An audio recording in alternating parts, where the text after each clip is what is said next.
C'est les vacances et il va falloir être vigilant dans notre cité. Évidemment, depuis plusieurs semaines, nous avons entamé un sujet sur le viol impulsé, insufflé par l'association Savas, donc qui était cette association qui soutient les victimes d'agressions sexuelles, représentée par sa présidente, madame ou mademoiselle, représentée par Francine Ngo Iboum.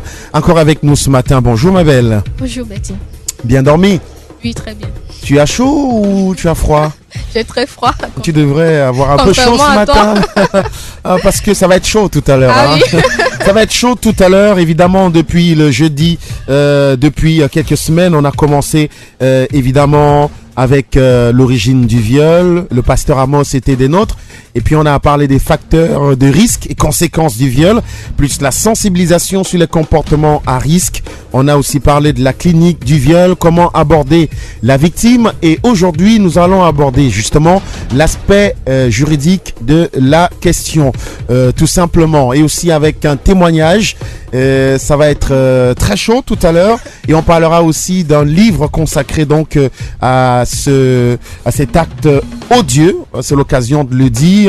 On va parcourir un peu la fleur brisée d'une jeune Camerounaise qui a été violée et dont le livre est d'ores et déjà disponible dans les librairies. Dans quelques instants, nous aurons aussi quelqu'un, un expert. Francine. Oui, nous avons Maître Mpako qui nous a fait l'honneur d'être présente dans ce studio ce matin pour développer le thème que faire en cas de viol sur le plan juridique. Oui, que faire en cas de viol sur le plan juridique? Et le constat est clair. Les violeurs sont de moins en moins dénoncés. Et puis parfois même, il y a complicité entre les familles pour ne pas dénoncer le violeur parce que ça peut apporter de la honte, etc. Donc les violeurs ne sont pas forcément sanctionnés. Et avec Maître Mpako, donc on va en parler tout à l'heure. Mais nous avons baladé notre micro dans les rues, dans la cité, dans l'univers de notre cité et même à l'université. Écoutons. Peu importe ce qu'ils font aux filles, peu importe, ça peut être une fille, ça peut être un garçon, c'est marqué à vie dans l'esprit de la personne qui a été violée. Pour ma part, un violeur doit être puni d'une sanction qui va lui rester dans l'esprit à vie. Parce que si on te met en prison, on ne doit pas le tuer. Non, il reste à vie en prison, mais dans en prison quand le marque encore mieux. Parce que si on le tue, non, il ne va pas réaliser ce qu'il a fait. Donc il faudrait qu'il soit puni d'une manière plus sévère et qu'il ressente ça sur lui tout au long de le reste de son existence. Parce que la puissance doit être à vie. Pour le violeur, on devrait le tuer. Vraiment pas de réflexion. On l'arrête si c'est prouvé. Maintenant, je ne parle pas des viols des blancs où quand tu es couché avec ta femme, tu fais l'amour sans demander son autorisation. Après, on va dire que viol. Non, moi, je parle du viol que tu as pris un enfant. Tu ne connais pas l'enfant. Tu séquestres l'enfant et puis, bon, c'est ça. Mais le viol, c'est pas l'autre là où tu es avec ton épouse ou ta copine. Après, on dit que non, il a fait. Elle ne voulait pas, elle n'était pas consentante. Elle faisait quoi avec lui? Pour ceux qui violent et que c'est prouvé qu'ils ont violé des personnes qui ne connaissent pas par le passé, oui, ils méritent la mort. Si le viol est franchement prouvé, il mérite franchement être torturé. Torturé franchement et jeté en prison où on va aussi violer pour qu'ils sentent la douleur de ça, qu'ils sentent comment ça se passe, qu'ils sentent que ce qu'il a fait n'est pas bien. Puisque l'homme bandit, c'est quelqu'un qu'on n'a pas droit à tolérer. Quand tu tolères, tu encourages. Le violeur n'est pas différent du bandit. Le violeur n'est même plus que le bandit. Puisque le violeur gâte l'enfant. Donc c'est plus qu'un bandit. Le bandit te vole et il laisse ta maison. Donc c'est plus qu'un bandit. C'est ce que je pense. Ça va dépendre des circonstances quand on parle de viol. Mais on n'entendra d'aucune personne dire que non, il faut qu'on tue le violeur. Pourquoi tuer? Il suffit tout simplement de sensibiliser. Peut-être en le faisant, il n'était pas conscient. Voilà, c'est aussi une possibilité. D'après moi, pour un violeur, c'est mieux qu'on le sensibilise. Ça peut arriver même parmi les couples. Le viol existe. Le mari peut violer sa femme à partir du moment où elle n'est pas d'accord, elle n'est pas consentante, on n'est pas obligé. Voilà, elle n'est pas obligée de passer à l'acte tant qu'elle n'a pas besoin. Les brûler. Brûler. On brûle les gens comment? Les brûler, on doit brûler les violeurs. Et viol pourquoi? Imagine ton viol un enfant de 2 ans. Son avenir, on doit les brûler. c'est très méchant. Là, c'est pas humain, ça. Un homme qui viole un enfant, quel que soit l'âge, ça c'est un délit. On devait le brûler pour qu'on ne puisse plus avoir ces gens de personnes sur terre. Non, la prison, ils ne méritent pas la prison. Ces gens, c'est des diables. Et puis, les criminels, on doit les brûler. On ne doit pas les garder en prison parce qu'on va les enlever aussitôt. Vous savez, le Cameroun, est-ce qu'il est? Que tu tues quelqu'un ou pas, que quand tu as tué, on prend bien la personne, on le met en prison et bien après 2 jours, tu vois qu'il se retrouve dehors. Donc, ça ne vaut pas la peine de garder ces gens de personnes en prison. On doit les brûler pour les anéantir de la planète Terre. Voilà, les avis sont partagés. Heureusement, nous avons Maître Paco Michel, avocate au barreau du Cameroun, avec nous dans cette émission. Bonjour Maître. Bonjour. Merci d'être avec nous. Alors, la sentence est claire, les violeurs ne doivent pas vivre, en tout cas pour la majorité. Mais commençons par quelle sanction la loi camerounaise prévoit pour les violeurs? Alors, la loi différencie la situation de la victime selon qu'il s'agisse d'une adulte ou d'un adulte, que cette personne est entre 16 et 21 ans ou qu'elle est en dessous de 16 ans. Dans le cas d'une adulte ou d'un adulte, il faut savoir que lorsqu'il s'agit d'un viol commis sur une personne de sexe différent, entendons-nous bien, qui est une personne majeure, l'article 296 du Code pénal prévoit un emprisonnement de 5 à 10 ans. Lorsque la victime de viol, pas d'outrage à la pudeur, de viol. Le viol suppose qu'il y a pénétration. Le viol suppose éventuellement, ce qui constitue une circonstance aggravante, qu'il y a menace ou surprise. Dans ce cas-là, lorsque la victime a entre 16 et 21 ans, on peut aller jusqu'à entre 10 et 20 ans. C'est-à-dire que les peines prévues par l'article 296 sont multipliées par l'article 346 lorsque le viol est commis sur une personne mineure entre 16 et 21 ans. Lorsque la personne a en dessous de 16 ans, l'article 346 prévoit une peine de 10 à 15 ans d'emprisonnement. Non, de 2 à 5 ans, pardon. De 2 à 5 ans d'emprisonnement lorsque la personne est en dessous de 16 ans.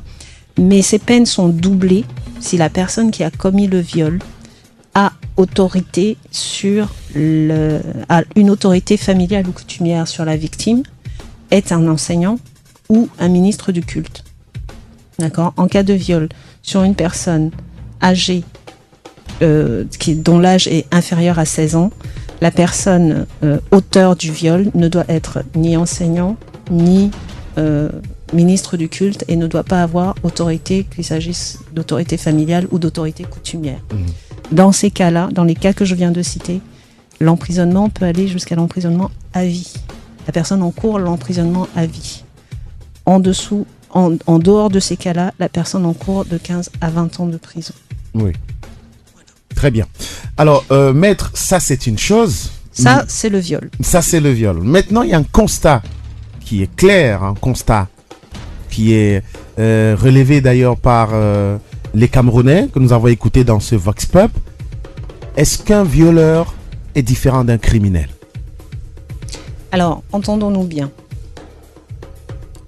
Dans le langage français, le mot crime désigne toute infraction à la loi pénale. D'accord. C'est-à-dire que la loi doit préexister, le comportement doit être condamné, prévu par la loi, la condamnation est fixée par la loi. Lorsque c'est le cas, il s'agit globalement d'un crime. D'un crime. D'accord.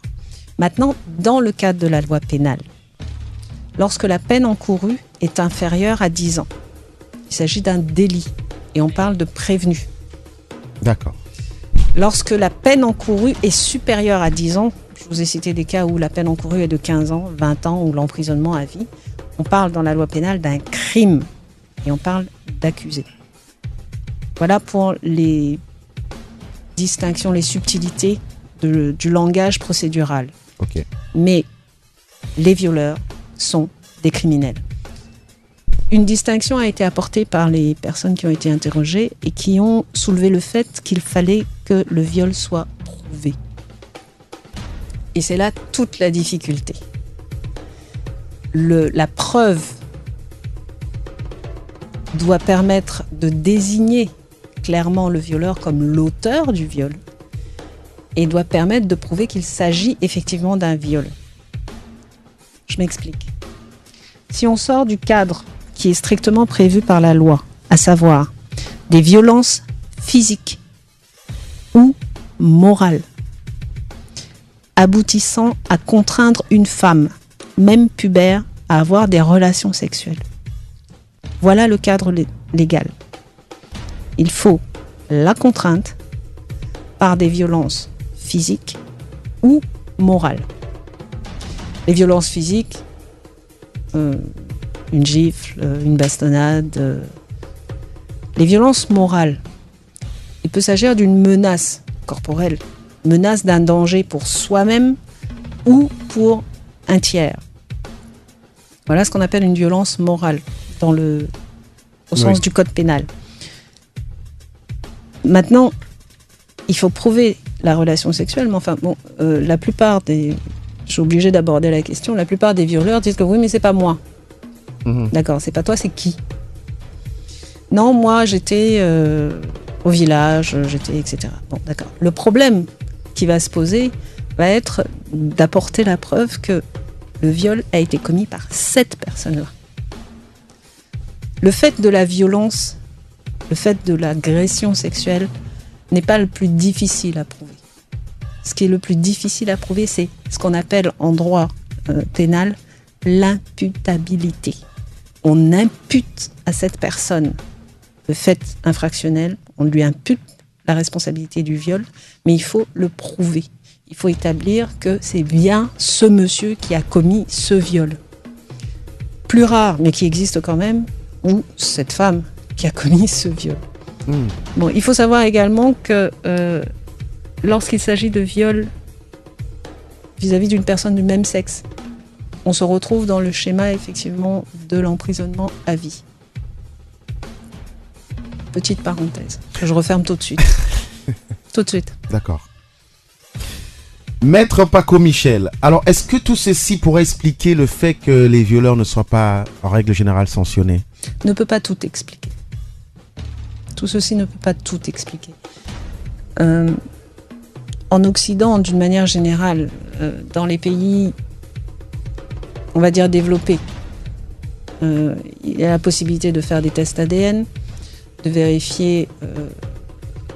Donc on fait intervenir les médecins légistes? On fait intervenir les médecins. Donc il faut bien imprimer dans l'esprit des gens qu'il ne peut pas y avoir démonstration de viol sans certificat médical établissant les violences sexuelles.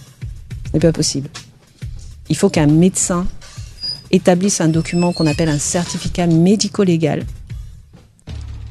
qui engage la responsabilité de ce médecin, il faut le savoir, qui établisse qu'il y a véritablement eu viol, violence sexuelle. C'est sur cette base que le juge, le magistrat, la personne qui va recevoir la plainte va se cadrer dans le cadre des dispositions que j'ai énoncées, à savoir articles 295, 296, 297, 346 et 347 du Code pénal. 5 dispositions. L'outrage à la pudeur, le viol, malheureusement le mariage subséquent, parce qu'il faut savoir que lorsqu'une victime a réussi à établir qu'elle a été violée, premièrement. Deuxièmement, qu'elle a été violée par telle personne. Cette personne, si elle est de sexe différent, peut échapper à la peine et être amnistiée si elle épouse la victime. C'est encore une réalité au Cameroun. Alors, maître, à vous écouter, on est à même de se dire qu'on n'est pas sorti de l'auberge. On est très loin d'être sorti de l'auberge, mais il est encore possible d'en sortir. Malheureusement, le seul obstacle, ce n'est pas administrer la preuve de l'imputabilité. On est confronté, en tant que juriste, en tant qu'avocat, et certains magistrats également, à la difficulté sociale, au tabou social. Nous avons entendu tout à l'heure une personne invoquer le fait de la famille. Et effectivement, il arrive que la famille refuse de poursuivre le violeur, même quand elle l'a identifié et qu'elle a les moyens de le faire condamner. Nous avons ce premier problème.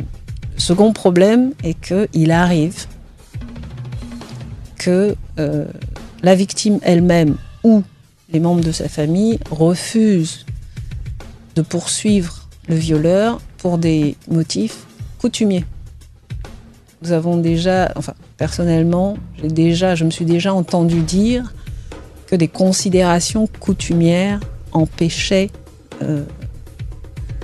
les parents poursuite d'engager des poursuites, effectivement. Alors, c'est très compliqué tout cela. Et maintenant, les Camerounais disent, s'il est prouvé que c'est un violeur, il meurt. Ah, s'il est prouvé il que doit c'est être un brûlé. violeur, non, ça c'est... On va dire que ce sont des mais abus comme ça de devient langage. difficile à prouver, c'est difficile à prouver, mais il peut se trouver des situations où c'est facile de le prouver. La personne peut être surprise en flagrant délit. Oui. La personne peut avoir... Parce que le viol, c'est un délit. Ça peut être un délit comme ça peut être un crime. D'accord. En dessous de 10 ans, lorsque la peine est en dessous de 10 ans, j'ai parlé tout à l'heure du viol sur majeur, j'ai parlé de l'outrage à la pudeur sur mineur de 21 ans ou de 16 à 21 ans. Il faut savoir que pour la loi pénale, on est responsable à partir de 18 ans. Pour la loi civile, on est responsable à partir de 20 ans. C'est-à-dire qu'on peut aller voter à partir de 20 ans. On a une carte d'identité, on va voter. Et pour la loi pénale, à partir de 18 ans, on peut engager la responsabilité pénale. En dessous de 18 ans, on peut être amené à faire de la prison, mais en tant que mineur. À partir de 18 ans, on peut faire de la prison en tant que majeur. Donc il peut se trouver des situations où la preuve peut être administrée, soit parce qu'il y a des témoignages, soit parce que la personne a été prise sur le fait, soit parce que des signes évidents font que la condamnation coule de source. La personne peut être identifiée.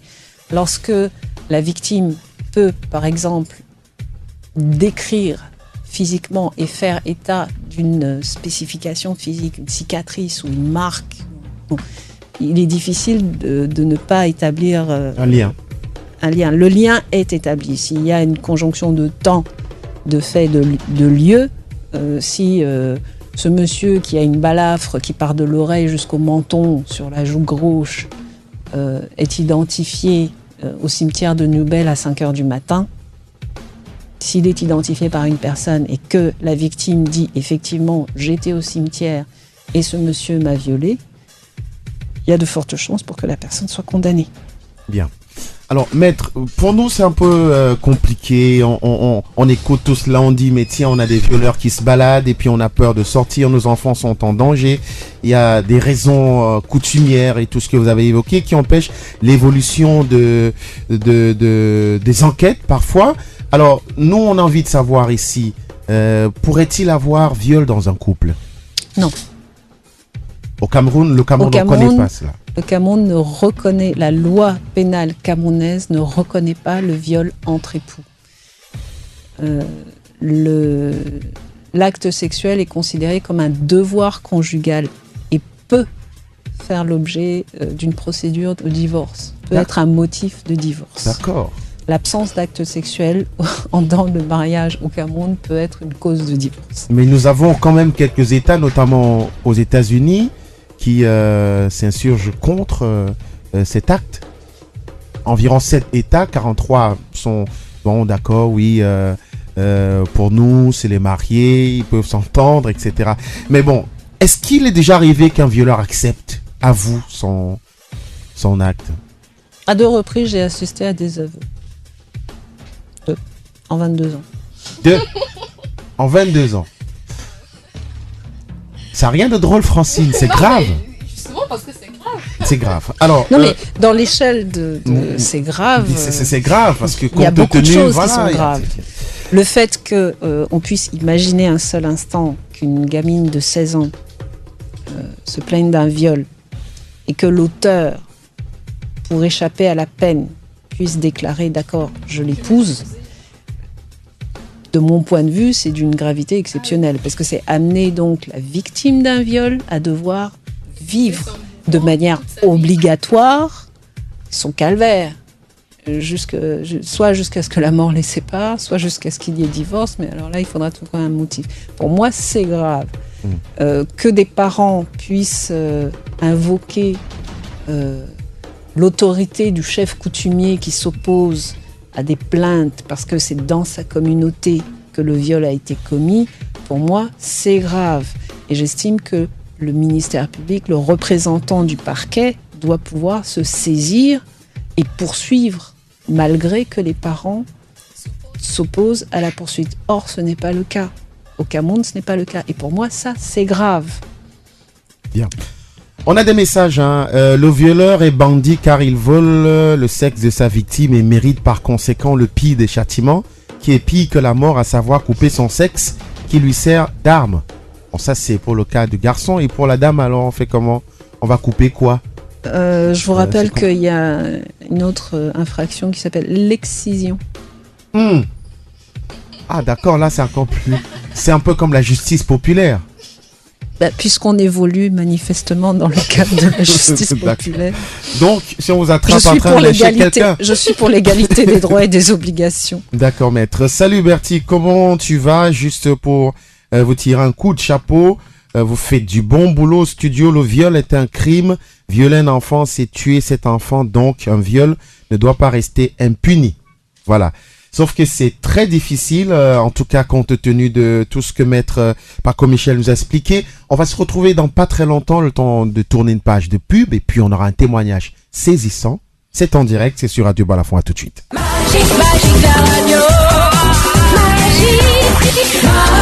Vous êtes sur Balafon FM.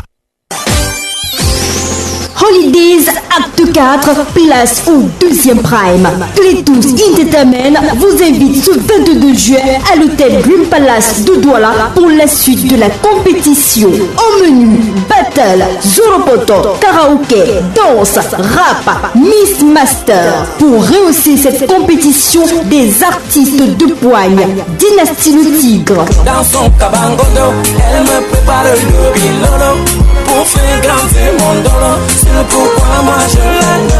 Mounieka.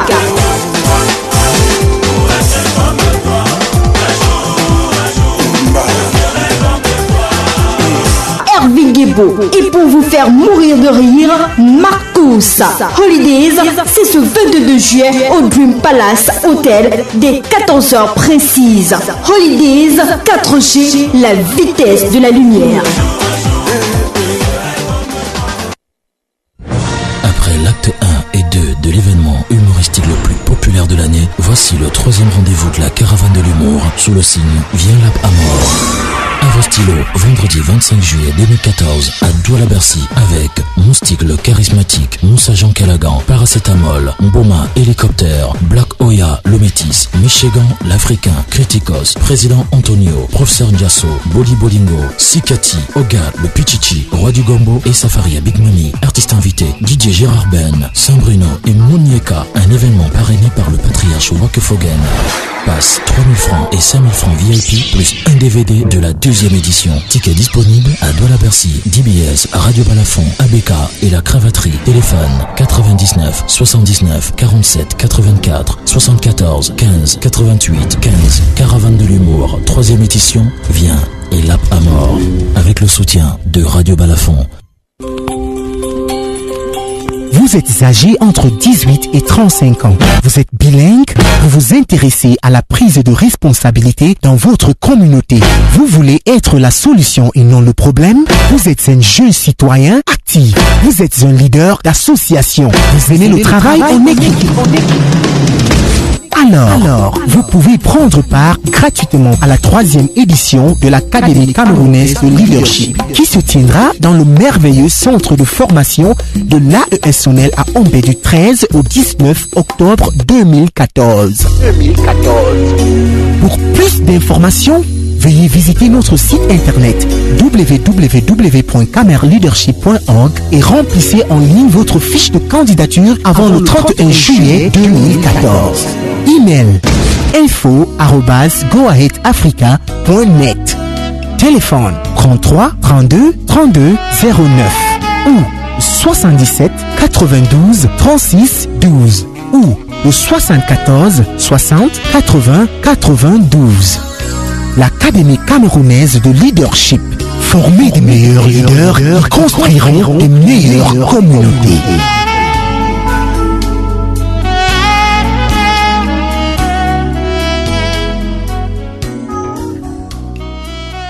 Radio Balafon, 10h-12h.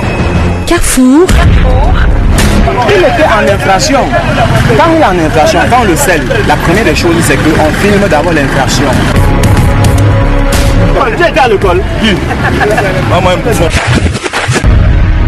Carrefour, la vie dans la cité, la vie dans notre cité.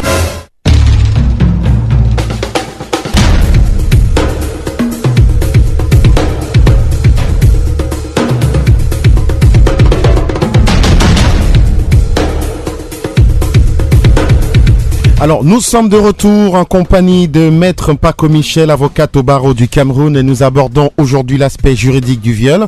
Et bien sûr, la présidente de l'association Savas, cette association qui soutient toutes les victimes d'agressions sexuelles.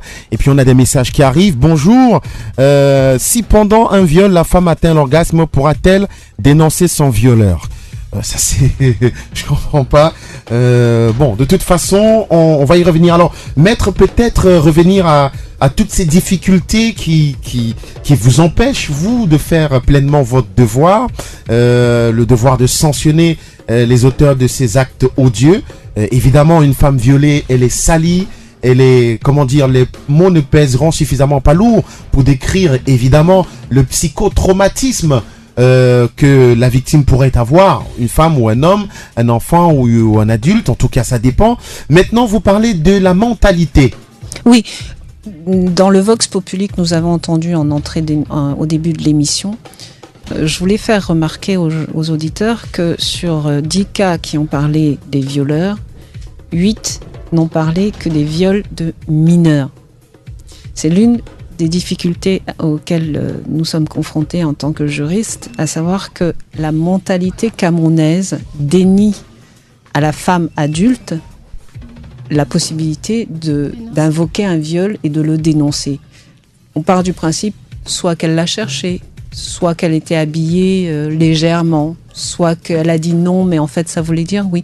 Il y a un panel d'objections. Qu'est-ce qu'elle faisait dehors la nuit ? Il y a un panel d'objections qui rebute les victimes adultes et qui les empêche de dénoncer les viols dont elles sont victimes.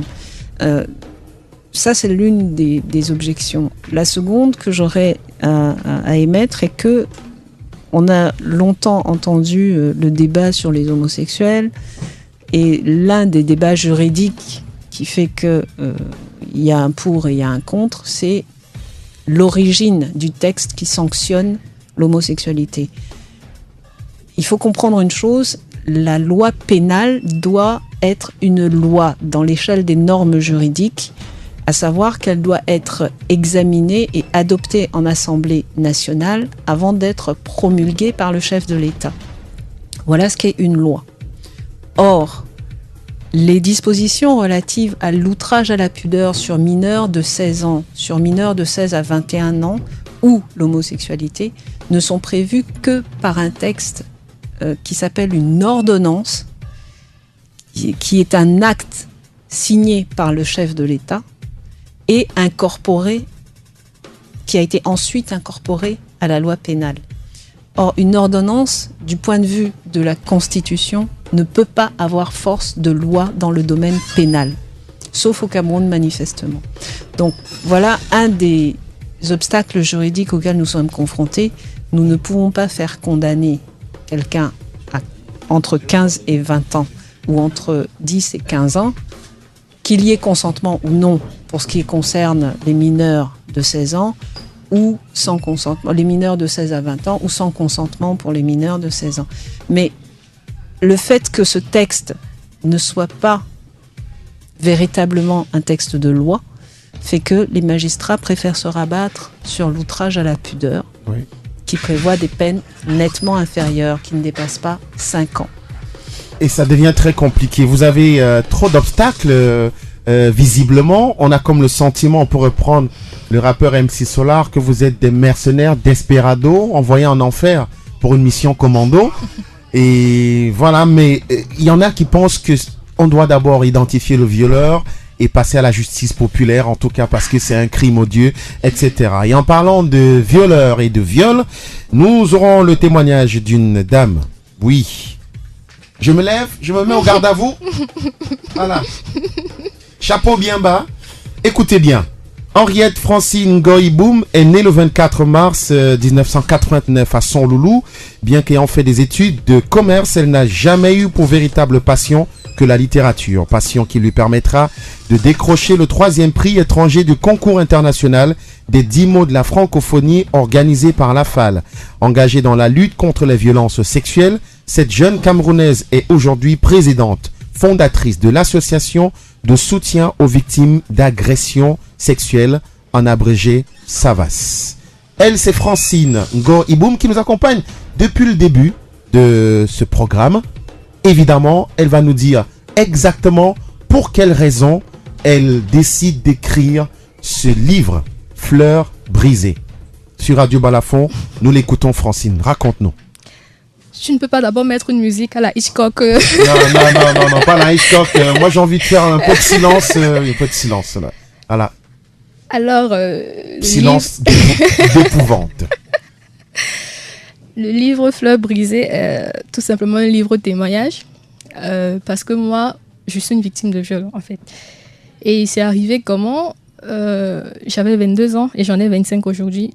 Je faisais 2 boulots à l'époque. Je me levais le matin à 6h, je sortais, j'allais à Aqua où je travaillais dans une structure, je finissais à 17h. Et quand je rentrais le soir, je passais directement à mon 2e boulot. J'étais monitrice dans un cybercafé où je finissais toujours vers 22h, 23h, mais j'avais quelqu'un qui me raccompagnait tous les soirs. Maintenant, quand c'est arrivé, c'était en août, pendant les vacances. Et pendant les vacances, les quartiers sont souvent déserts, il n'y a pas beaucoup de monde, les gens vont en vacances et tout ça. Ce jour-là, donc, il n'y avait pas de clients au cyber. Donc, à 21h déjà, j'avais fermé. Et la personne qui me raccompagnait tous les soirs, c'était un ami d'enfance. Donc, ce jour-là, il est rentré. Il faisait un stage quelque part. Il est rentré vers 19h. Il était fatigué, vraiment fatigué. C'était visible lorsqu'on le regardait. Il est rentré chez lui. Il habitait à 10 mètres du cyber. Il m'a dit, voilà, quand tu fermes, tu me fais signe. Je te raccompagne comme d'habitude. Quand moi, je ferme à 21h, je regarde chez lui, il n'y a pas de lumière. Je me suis dit, comme il était tellement fatigué, il doit être en train de dormir. Et je l'ai laissé dormir. Je me suis dit, bon, il n'est que 21h, je vais rentrer chez moi. Et moi, j'habitais à 300 mètres juste du cyber. Donc, quand je suis en train de descendre chez moi, il y avait un couloir sombre quelque part là. Je sais pas, au moment où j'entends seulement quelqu'un qui me dit si tu essaies de crier, je vais te tuer. Il est armé d'une machette. Donc, il me traîne dans un terrain vague qui n'était pas visible de la route parce qu'il y avait de hautes herbes, c'était vraiment caché, quoi. On ne pouvait pas savoir qu'il y avait quelque chose, un terrain comme ça là-bas.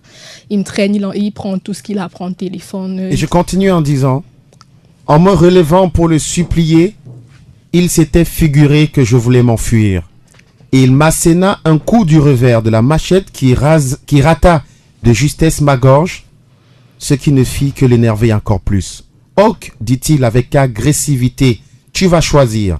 Soit je te remets le téléphone et je te viole, soit je ne te le remets pas et je l'emporte avec moi. » Je n'eus même pas 2 secondes de réflexion et lui demandai de partir avec le téléphone qui valait à coup sûr beaucoup moins cher que ma vie.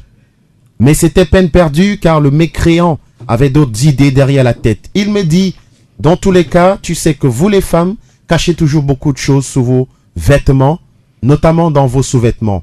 Alors déshabille-toi, je vais t'inspecter. À ces mots, je puis enfin lâcher le flot de larmes que j'essayais de retenir depuis le début. Là, je n'en pouvais plus, je savais avoir atteint le point de non-retour. J'étais vêtu d'un pantalon dit noir et d'un simple t-shirt de même couleur que je me mis à serrer très fort contre moi. Je le suppliais de me laisser partir.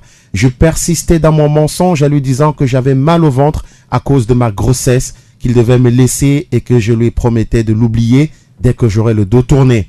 Je vomissais une kyrielle de paroles qui l'amusaient plutôt. Il finit par me dire qu'il m'avait vu descendre en riant et que je n'avais pas mal à ce moment-là. Par conséquent, je devais arrêter de me moquer de lui. J'avais complètement oublié que je faisais une prière menteuse et voilà que mes mensonges se refermaient sur moi. Il dit, tu as un petit ami et tu es enceinte. Ça tombe plutôt bien car cela signifie que tu es déjà expérimenté en matière de sexe. Alors, je veux que tu te déshabilles et que nous fassions l'amour. Dépêche-toi. Faire l'amour? Quelle horreur! C'est ainsi que lui voyait la chose. Nous devions faire l'amour. Et c'était donc dans le noir, par force. Cet extrait est tiré donc de ton livre Fleurs brisées, édité chez Lamartine, disponible dans les librairies au Cameroun. Un livre témoignage de ce que tu as vécu. Et c'est surprenant parce que depuis le début de ce programme, tu es là en tant que présidente de l'association Savas. Plein d'auditeurs étaient loin d'imaginer que tu étais toi-même victime du viol.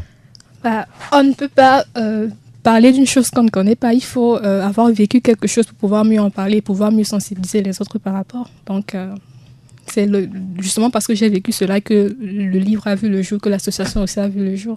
Voilà, et tu as décidé de te battre et de soutenir les victimes comme toi. Oui, parce que... À 25 ans, chapeau.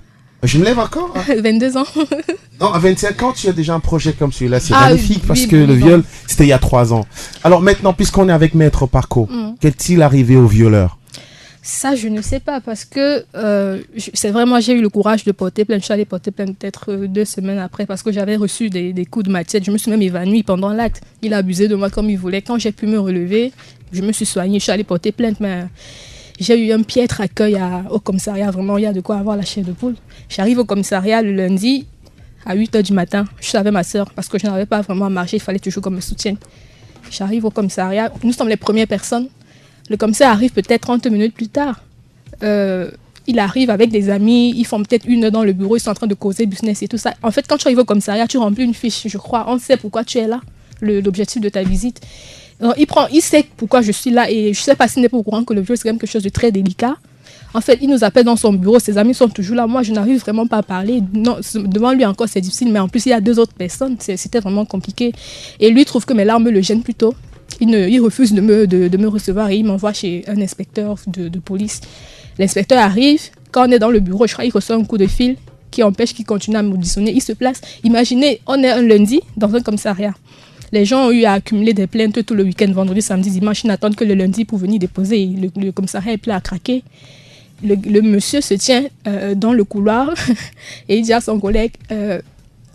il appelait par son prénom, il dit s'il te plaît, viens prendre la fille, elle a été violée. Dans le couloir, devant tout ce monde-là, mais toi tu n'as qu'une envie, c'est de mourir, quoi. Oui, et nous avons d'ailleurs abordé le sujet, comment aborder la victime. On avait le psychotraumatologue qui est avec nous, docteur Comonier. Mais avant le commissariat, il y avait aussi l'enfer de l'hôpital. Oui, l'enfer, c'était presque pareil à l'hôpital. Bon.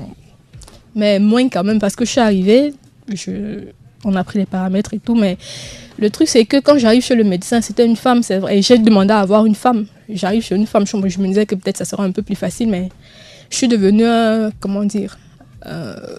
objet de test, parce qu'il y avait des stagiaires, donc ils étaient au moins 7 sur moi pour faire les inspections, les attouchements et tout.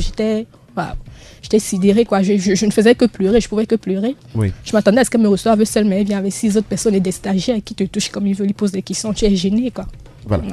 Alors, Maître Paco Michel, fleurs brisées, une vie volée. Elles sont nombreuses, les Camerounaises. Ils sont nombreux, les Camerounais, meurtris dans leur chair, et la loi ne peut rien y faire. Meurtris dans leur chair, meurtris dans leurs esprits, meurtris dans leur quotidien, meurtris dans leur âme. Parce que, contrairement à ce que d'aucuns pourraient penser, c'est au-delà du traumatisme. J'ai discuté avec une psychologue, puisque j'ai dirigé également une association de lutte contre le viol, le collectif de femmes de Douala contre le viol.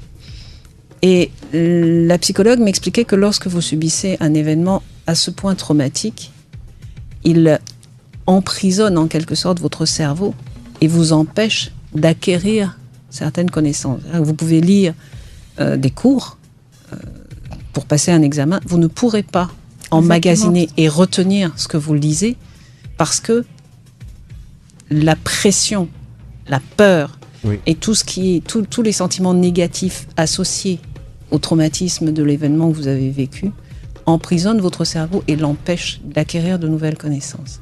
Ça, c'est un des aspects psychologiques négatifs du viol. Donc, ne disons pas qu'il faut vivre un événement pour pouvoir le combattre, parce que l'empathie et la compassion font que des tiers qui peuvent n'avoir pas vécu de viol, qui peuvent n'avoir pas vécu de violence domestique, mais compatir au point de s'engager et de se battre contre ce genre de phénomène. Ça existe. Francine parlait beaucoup plus de son livre. Non, j'entends bien, mais contenu de son lorsqu'elle mieux en parler, quoi. Pas comme tout le monde peut combattre, mais pour en parler en détail, en tout cas, voilà, elle a compris en vivant. Ça. Mais nous sommes d'accord avec toi, mais ici on se tutoie parce qu'on s'entretue pas. Hein, donc, il y a cet aspect-là. Il y a également le fait que lorsque nous avons édité une plaquette, dans l'association pour, effectivement, pendant les vacances scolaires, sensibiliser et également indiquer aux potentielles victimes ce qu'elles pouvaient faire, ce qu'elles devaient éviter de faire. Nous avons suggéré que systématiquement, malgré ce que Francine a pu connaître, systématiquement aller rencontrer un médecin d'abord. Pourquoi ? Parce que je l'ai dit tout à l'heure, entre l'étape où on poursuit, l'étape où l'acte est commis et celui où on poursuit, il faut ce qu'on appelle un certificat médico-légal qui constate la violence sexuelle. Donc sans ce certificat médico-légal, vous ne pouvez pas poursuivre, vous ne pouvez pas porter plainte. Donc en fait, le médecin joue un rôle d'huissier là, à ce moment-là, pour constater. Exactement. Au-delà, il joue son rôle de médecin, il est là pour soigner, il est là pour réconforter aussi, parce que le viol peut également, pas toujours, mais il peut également signifier MST, grossesse non désirée, et on sait quel est le sort réservé aux uns et aux autres. Donc le médecin joue son rôle, il fait des prélèvements pour vérifier qu'il n'y a pas de pathologie qui résulte du viol. Il fait également, il donne des soins, il est là pour ça. Donc il soigne des traumas physiques qu'il constate. Et il fait donc ce constat des violences qu'il reporte sur un document qui peut ensuite servir à la justice.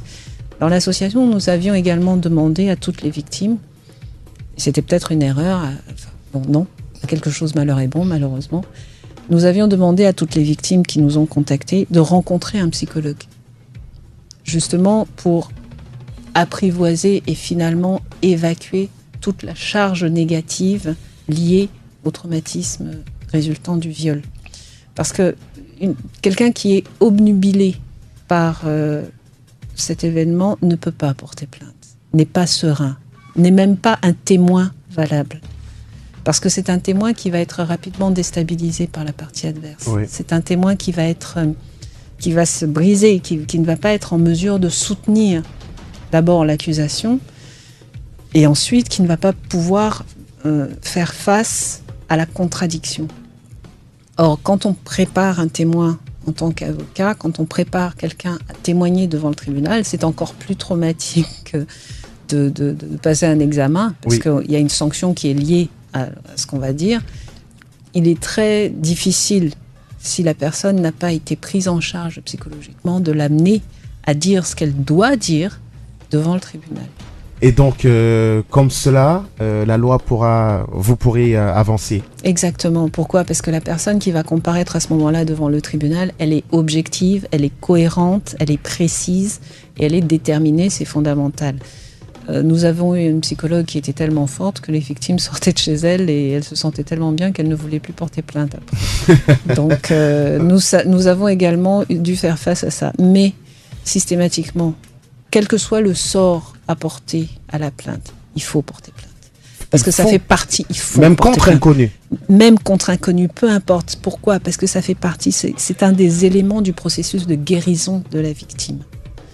Donc la victime a besoin d'être légitimée, malheureusement dans son statut de victime, avant de pouvoir partir de là pour avancer vers autre chose. Donc il faut porter plainte. Il faut raconter ces histoires-là, ce qui s'est passé aux personnes qui peuvent sanctionner. Elles peuvent sanctionner comme elles peuvent ne pas sanctionner pour diverses raisons. Mais le fait pour la victime d'avoir comparu dans un tribunal, d'avoir expliqué ce qui lui était arrivé et d'avoir pu être entendue, faute d'obtenir la condamnation, mais le fait d'avoir pu être entendue participe à la guérison. Ok, et donc nous demandons à toutes les familles de transgresser toutes les barrières, de transgresser toutes les barrières coutumières, ésotériques, spirituelles, religieuses, etc. Parce que ça constitue des obstacles majeurs. Ce sont des obstacles majeurs, mais le problème est que sur la balance, malheureusement, on met l'intérêt de la victime en balance avec des considérations sociales en réalité, qui ne pèsent pas lourd, et on s'en rend compte longtemps après. Pendant le temps que j'ai passé au sein de cette association, j'ai eu l'occasion de rencontrer des victimes qui n'ont jamais porté plainte, mais qui étaient en situation de rupture avec leur famille, avec leur communauté. Certaines ont fui le pays. Donc c'est pour dire que le fait de ne pas être entendu peut avoir des conséquences inconsidérées quand on voit ce qui aurait pu être fait pour les aider. Oui, mais quand tu étais dans cette association, tu n'y es plus ? Disons que l'association ne vit que par moi, mon action et le fait que je sois derrière ce micro aujourd'hui. Bon, il faut donc dire à Francine que Francine, à compter d'aujourd'hui, c'est ton pied, mon pied. Elle a mon soutien indéfectible. C'est ton pied, mon pied, Francine. Alors, on va sortir, on a pris plus de temps que prévu parce que c'était la dernière. J'ai 24 ans aujourd'hui. C'est un extrait de ce livre. Je continue de mener ma vie du mieux que je peux comme une guerrière et non plus comme une victime. Je réalise à quel point ma vie est précieuse et combien j'y tiens. Pourtant, aujourd'hui encore, j'ai de graves séquelles qui me rappellent le jour où tout a basculé. Je m'effraie pour un rien. J'ai peur de tout et de tout le monde. De jour comme de nuit, j'ai encore de sérieux problèmes de mémoire. J'ai un agenda où je note absolument tout ce que je dois faire pour ne rien oublier. Et dans ton agenda, Francine, note qu'après cette émission, tu vas rencontrer Maître Paco Michel dans son bureau et vous allez faire des choses. C'est déjà noté, pour ne pas l'oublier. Fleurs brisées, édité chez Lamartine, disponible au Cameroun, vendu dans toutes les librairies. À Yaoundé, oui, librairie des éditions Clés à Yaoundé, librairie des peuples noirs à Yaoundé, Harmattan Yaoundé. Voilà. On a passé. Et à Douala, on peut l'avoir en contactant l'association au numéro 93 34 33 00 ou le 76 07 70 12. On va doucement, ne prends pas le bain, c'est qui, pardon.